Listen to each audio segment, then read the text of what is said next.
प्यारा ॿारो, बाजी गुलबनू जी तरफ़ां तव्हां सभिनी खे भलीकार। तव्हां ॿुधी रहिया आहियो दिलचस्प अखाणियूं। अचो त अॼु जी अखाणी ॿुधूं ऐं लुत्फ़ अंदोज़ थियूं। इब्राहिम, खुदा लाइ कुछ बि नामुमकिन ना आहे। नामुमकिन, बिल्कुल नामुमकिन। इब्राहिम जरूर ईअं ई सोचियो हूंदो, छो हू पोड़ो हो ऐं संदसि ज़ाल सारा बि।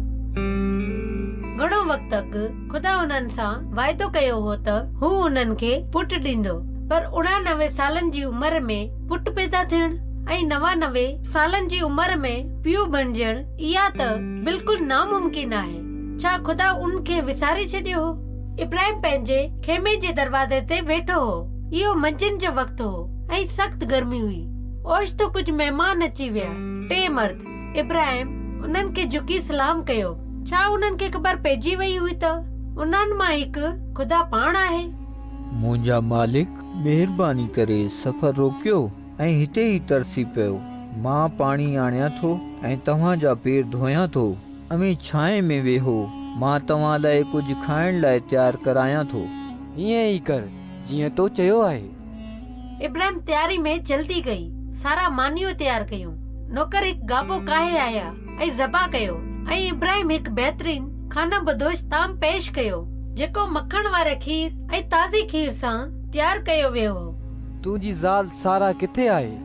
हू खेमे में आहे। मां तोखे सच ॿुधायां थो, 1 साल बाद जॾहिं मां वापसि ईंदुसि त सारा खे पुट पैदा थींदो। सारा खिलण लगी। हू लिकी ॿुधी रही हुई। नामुमकिन। हू सोचण लगी, मां त पहिरीं ई एतिरी पोड़ी आहियां। सारा छो खिले थी ऐं चवे थी त हिन लाइ पुट पैदा करणु नामुमकिन आहे? छा खुदा लाइ का शइ ॾुखी आहे? 1 साल में सारा खे पुट थींदो। छा खुदा लाइ का शइ नामुमकिन आहे? खुदा इब्राहिम सां 10 भेरा वाइदो कयो त हू खेसि पुट ॾींदो। हिकु भेरो त इहो तमामु ख़ासि वक़्तु हो। इब्राहिम, मथे आसमान मां ॾिस ऐं तारा गिण। मां तोखे एतिरी ई औलाद ॾींदसि। इब्राहिम तारनि खे ॻणी ना सघंदो हो, पर हुन खुदा ते यकीन कयो। वॾो आसमान तारनि सां भरियल हो, जंहिं मां हुनखे ख़बर पई त खुदा केतिरो वॾो आहे। छा उन लाइ का शइ नामुमकिन आहे? ना। ऐं सोचियो, जॾहिं इब्राहिम 100 सालनि जो हो, हू पीउ बणियो। सारा, जंहिंजी उमिरि 90 साल हुई, हू माउ बणिजी तमामु घणो ख़ुशि हुई। उन्हनि पंहिंजे डिघे इंतज़ार खां पोइ पैदा थियल ॿार खे इसहाक नालो ॾिनो।